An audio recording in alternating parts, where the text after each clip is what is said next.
নমস্কার বন্ধুরা, সুলতান হেসেলে আপনাদের সবাইকে স্বাগত। আজ আমি বানিয়েছি চিকেন। এটা সম্পূর্ণ তেলবিহীন মাংস রান্না বা অয়েল ফ্রি চিকেন।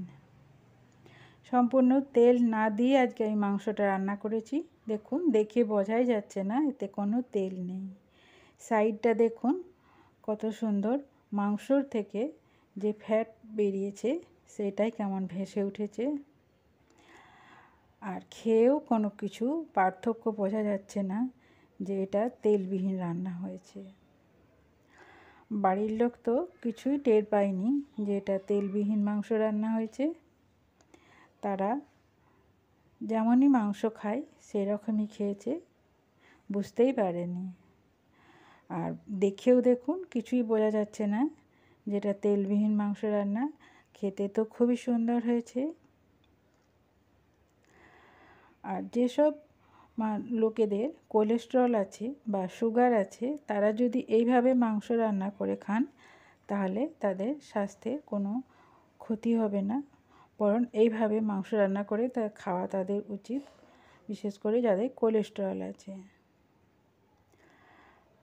এখানে আমি 1 কিলো চিকেন নিয়ে নিয়েছি। চিকেনটাকে পরিষ্কার করে ধুয়ে নিয়েছি।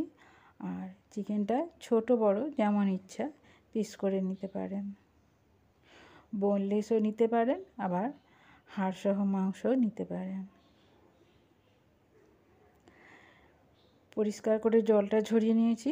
এরপর আমি কিছু মশলা মেশাবো, তাই প্রথমে আমি নুনটা দিয়ে দিচ্ছি। দিয়ে নুনটা প্রথমে আমি খুব ভালো করে মাংসের সাথে মিশিয়ে নেব। আমার এই রেসিপিটি যেসব বন্ধুরা দেখছেন তাদের যদি ভালো লাগে তাহলে লাইক আর সাবস্ক্রাইব করতে ভুলবেন না যেন। নুনটাকে আমি প্রথমে খুব ভালো করে মাখিয়ে নেব, তারপর অন্যান্য মশলা মেশাবো। এখানে আমি আদা রসুন বাটা নিয়ে নিয়েছি। এখানে রসুনের পরিমাণটা একটু বেশি আছে। যেমন নর্মালি মাংস রান্না করি রসুনটা একটু বেশি থাকে, তার আদাটা কম থাকে। এখানে আমি হলুদ দিয়ে দিচ্ছি পরিমাণ মতো, তারপর ধনে গুঁড়ো দিয়ে দিচ্ছি, জিরে গুঁড়ো দিয়ে দিলাম, আর দিয়ে দিচ্ছি অল্প একটু মিট মশলা। আবার আমি পরেও মিট মশলা দেব। এখন মাখানোর সময় ছোট চামচের 1 চামচ দিলাম। আমি শেষেও আবার এই মশলাটা দেব। আপনারা যে মশলা, গরম মশলাও দিতে পারেন, কি চিকেন কারি মশলা, যে মশলা মাংসে ব্যবহার করেন সেটাও দিতে পারেন। আর যদি কোনো মশলা ব্যবহার না করেন তা নাও দিতে পারেন। এরপর খুব ভালো করে মশলাগুলো মাখিয়ে নেব, শুকনো মশলাগুলো। এই সময় যদি টমেটো দিতে পছন্দ করেন তাহলে টমেটোও দিতে পারেন। টমেটো দিয়ে মাংস ম্যারিনেট করলেও ভালো হয়। এখানে আমি বাড়িতে পাতা টক দই নিয়ে নিয়েছি। বাড়িতে পাতা টক দই একটু বেশি টক হয়, তাই প্রয়োজন মনে করলে এর মধ্যে একটু চিনিও মিশিয়ে দিতে পারেন।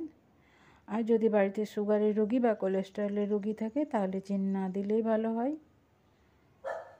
ভালো করে দইটাকে আমি ফেটিয়ে নিচ্ছি যাতে ছিটে না যায়।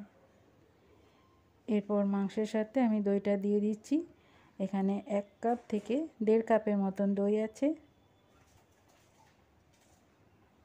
তারপর মাংসের সাথে খুব ভালো করে মিশিয়ে নেব।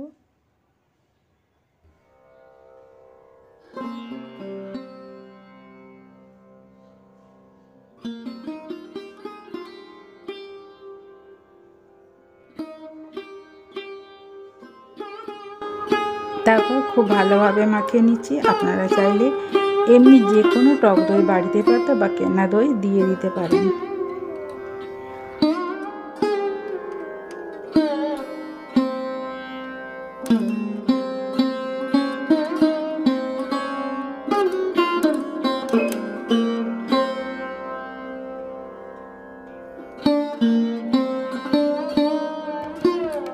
মশলা নিয়ে নিলাম 1.5 চামচ, হাফ চামচ, বড় চামচের হাফ চামচ। আমি যেহেতু মিট মশলা দিয়ে মাংস রান্না করি তাই মিট মশলা দিয়ে দিলাম। আপনারা চাইলে নাও দিতে পারেন। আর যদি অন্য কোনো মশলা দিয়ে মাংস রান্না করেন তাহলে সেই মশলাটাই দিয়ে দেবেন। এরপর খুব ভালোভাবে মাখিয়ে নিতে হবে মাংসটাকে। এই পর্যায়ে এসে বলি, যেসব বন্ধুরা আমার রেসিপিটি দেখছেন তারা প্লিজ একটা লাইক দিয়ে দেবেন যদি পছন্দ করেন আজকের আমার রেসিপিটি। এরপর আমি ঢেকে দেব, ঢেকে 15 মিনিট কি আধ ঘন্টা রেখে দেব।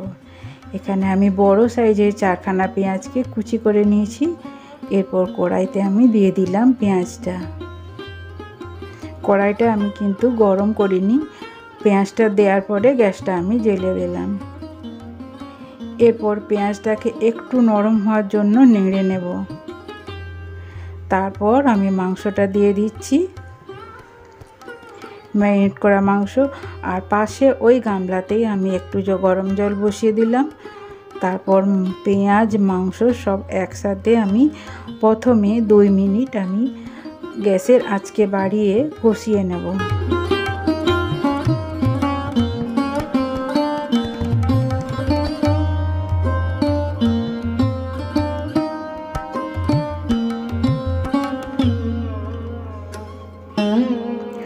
দুই মিনিট অন্তর অন্তর আমি নাড়বো আর এটা কষাতে থাকবো।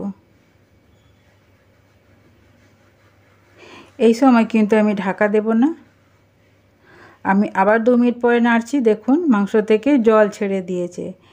এরপর গ্যাসের আঁচকে আমি কমিয়ে দেব। কমিয়ে আমি আস্তে আস্তে কষতে থাকবো মিনিট 5 থেকে 7 মিনিট।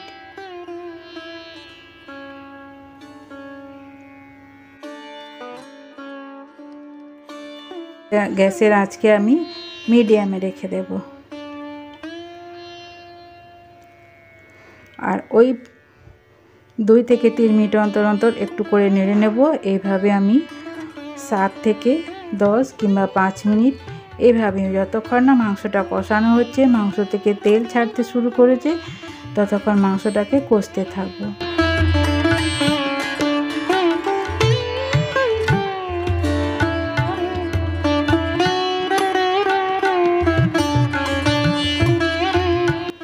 আমি বলবো যারা কোলেস্টেরলের রোগী আছেন বা লিভারের রোগী, তারা এইভাবে মাংস রান্না করে খান, শরীর ভালো থাকবে।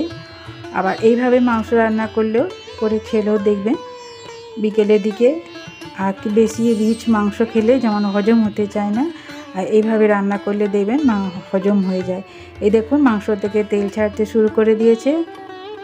যেহেতু মাংসে ফ্যাট আছে, সেই ফ্যাট থেকে তেল ছাড়ছে।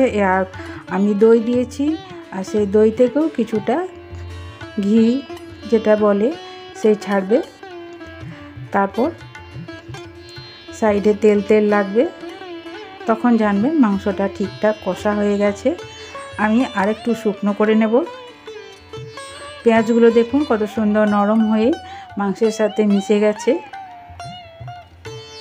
আর দেখুন তেল ছাড়ছে, মাংস থেকে তেল বের হচ্ছে।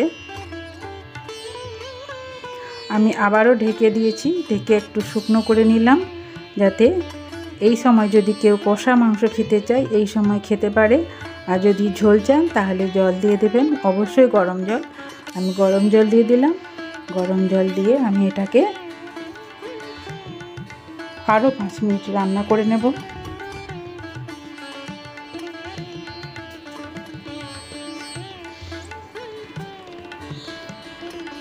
ভালো করে আমি মিশিয়ে নিচ্ছি, দিয়ে ঢাকা দিয়ে মাংসটাকে সুসিদ্ধ করে নেব।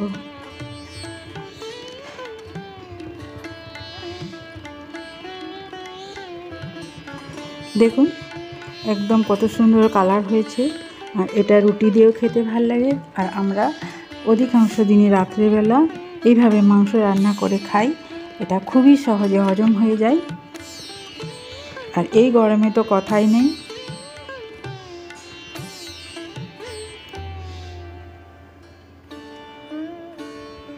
আর এই মাংসতে যদি আলু দিতে চান তাহলে প্রথমে মাংসর সাথে আলুটা ছাড়িয়ে দিয়ে দিলেও হবে।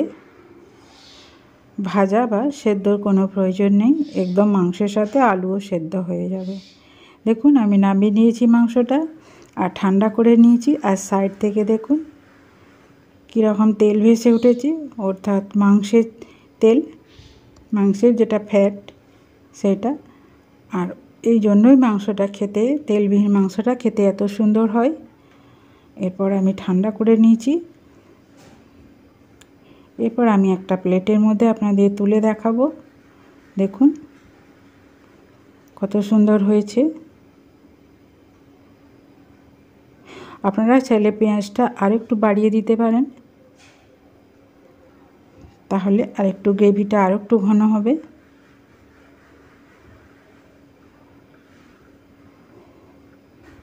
একটু নেড়ে সাইড থেকে মাংস তুলে আপনাদের দেখাচ্ছি। দেখুন মাংসটা কত সুন্দর হয়েছে। এতে গোটা গরম মশলাও আপনারা দিতে পারেন। যখন পেঁয়াজ দিলেন তার আগে শুকনো খোলায় গোটা গরম মশলা দিয়ে নেড়ে নিলেও হবে। আর যেহেতু গরমকাল তাই আমি গোটা গরম মশলা দিইনি, আমি গুঁড়োই দিয়ে দিয়েছি। দেখুন প্লেটের মাংসটা কত সুন্দর হয়েছে।